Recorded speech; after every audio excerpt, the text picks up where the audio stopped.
Namaskar. Welcome to another episode of Editorial. I have a very interesting question tonight.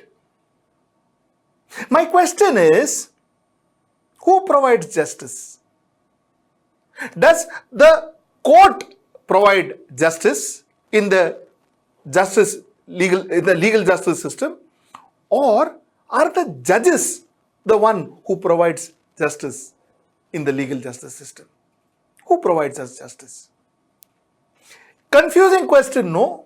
Confusing question, I understand. So let's get deeper into it. Let's get right into the show. Long ago, there were two kingdoms, two princely kingdoms, small kingdoms, two kingdoms, right next to each other, neighboring kingdoms. Now what happens is there was a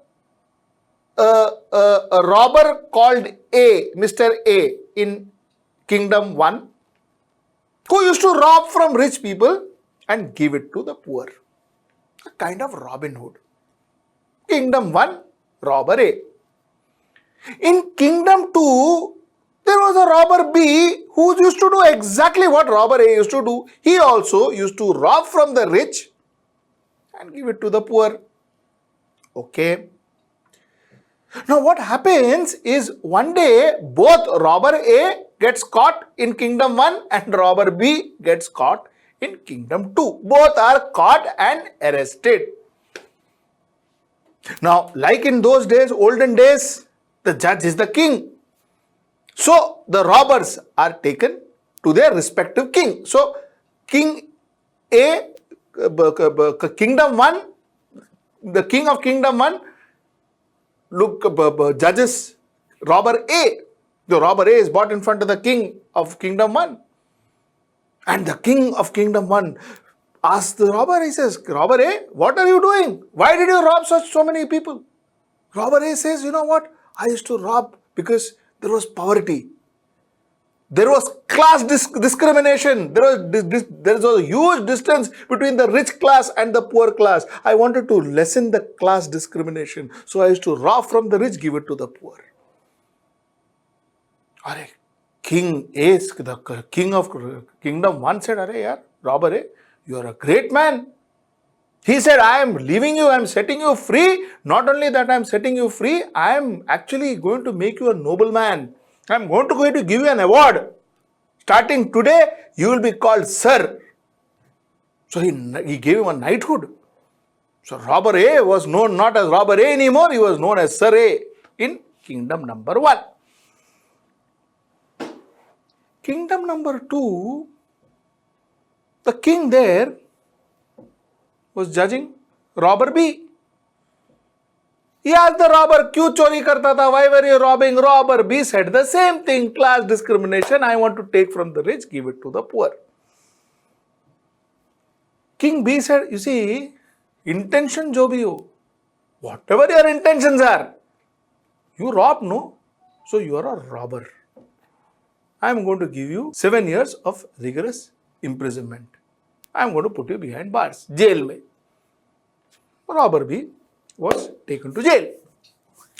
Okay, so that was the story. After a few years, after few decades, robber A and robber B both died. They died due to natural causes. They died and they went to hell. They went to hell. So robber B was okay. Robber B take theek hai, maine chori kiya tha. I was a robber, so I am here in hell. Robber A went to that hell ka, that man, whoever was writing that entry form of hell, he went to that entry form man and said, hey, what wrong with you? He said, how can you take me to hell?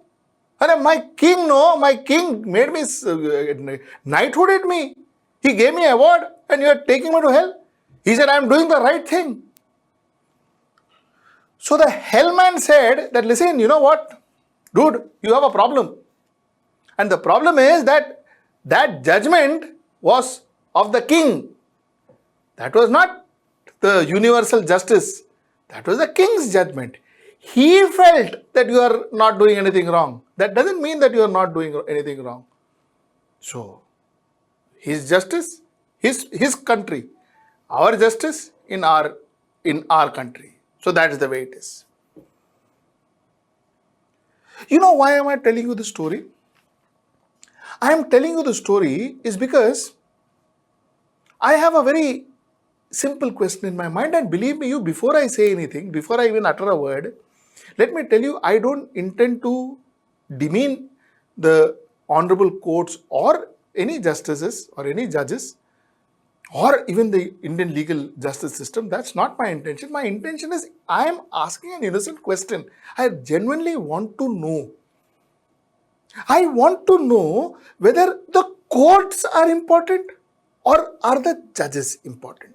So if I go to this court, the chances are I may get bail, but if I go to this court, I may not get bail. If I go to that court, I may be set free. So is it like that? Or is there something called as an Indian Penal Code which the courts go by, and the justice meted to me in court A, court B, court C is the same because we are following the same law in this country? That's the question I want to ask. And that's the question, that's the confusion I have today. Because what I am seeing from where I sit is I am seeing that it is the judge that makes a difference to the case, to the verdict, not the court. Court A, Judge A may give a very different verdict on the same particular case than what Judge B would give. So the accused, he would rather pray rather than saying that the justice system should give me justice. I think we would be praying, Baba, I should get a good judge, because maybe then only will I get good justice. Point what I am trying to make here. Arnab Goswami was very rightfully told by Justice Chandrachud that personal liberties is something that the court should be guarding. He was very rightly said that the bail is the rule, jail is exception. He was rightly told. Rightly told, and he was given bail instantly. Rightly. But when it comes to people like Munawar Farooqui, for instance,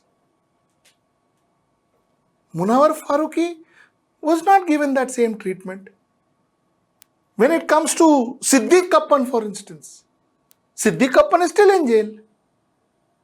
So is he in jail because he was not judged by the same judge who judged Arnab Goswami? Is that the reason why he is still in jail?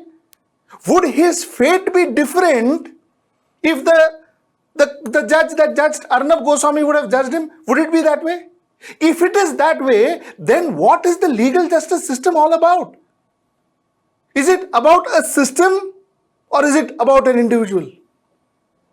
Am I in that same old days like King A and King B? King A would give me knighthood, and King B would throw me behind bars.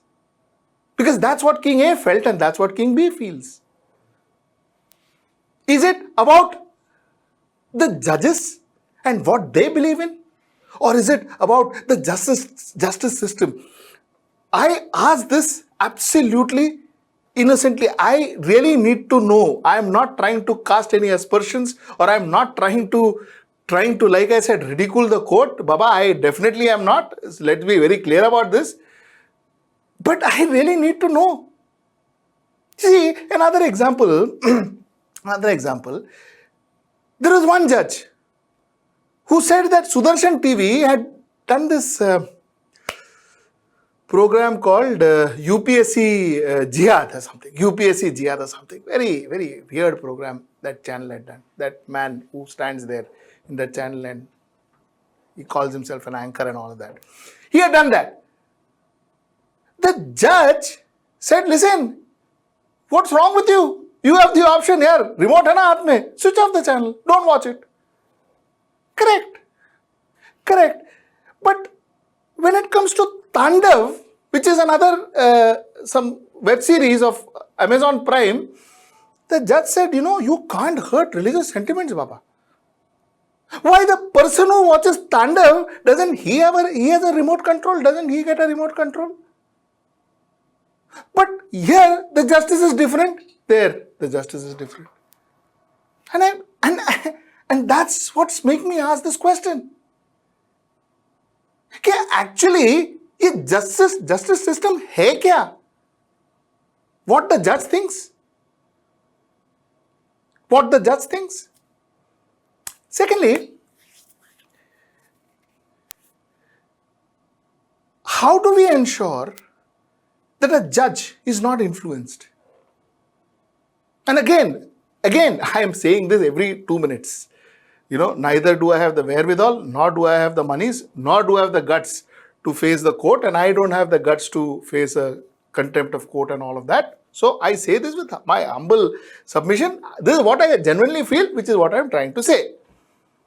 You see, the Supreme Court of India was supposed to judge whether what the farmers were protesting, whether they were right or whether they were wrong. Okay, which is very fine. And that is what the Supreme Court is there for. Now, the Supreme Court went out first day and said, what is wrong with the government? Why are they so hell-bent in implementing this law? The Supreme Court said. And they said, I'm going to implement a committee. I'm going to put up a committee. The Supreme Court put up a committee. Now, every person in the committee at some point in time had spoken against the farmers' protest and for the farm law. Every person, 4 people, out of which one of them backed out, but all the 4 people had at some point in time made themselves very clear that they were for the farm law, and they were part of the committee. Now, what am I expecting from those committee members? If that is the case, why did the court even put them up in the first place? What purpose were they supposed to solve? Number one. Number two, there was an article in Hindu. This is today's Hindu, today's newspaper. And in this article, the Supreme Court on Thursday challenged Congress MP from Kerala, T.N. Prathapan, to pick up a specific provision in the new agricultural law which says that farmers will not get minimum support price. There was a guy called T.N. Prathapan, who is from Kerala, he's an MP from Kerala. He had put up a case, he's put up a petition in the Supreme Court, and the Supreme Court said that tum batao kidhar likha hai ye pure court mein case mein ke MSP nikal dega. Show us where the MSP, and it was this bench was headed by Justice Bobde, who was the same gentleman, who was the same Chief Justice of India, who was also heading, the same justice was also going to head the court, the petition for the farmers, who was the same person who also said that there should be a committee, same person. He also went out to say that, so you want the old regime to continue? Show us the provision which withdraws MSP. He asked this Congress MP.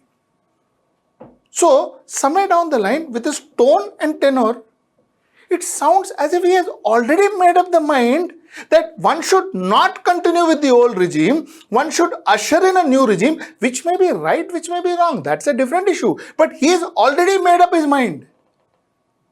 So if he's already made up his mind, then how would his judgment be completely different to what he thinks? Are you getting my point? The point that I'm trying to make here, and my conclusion too, is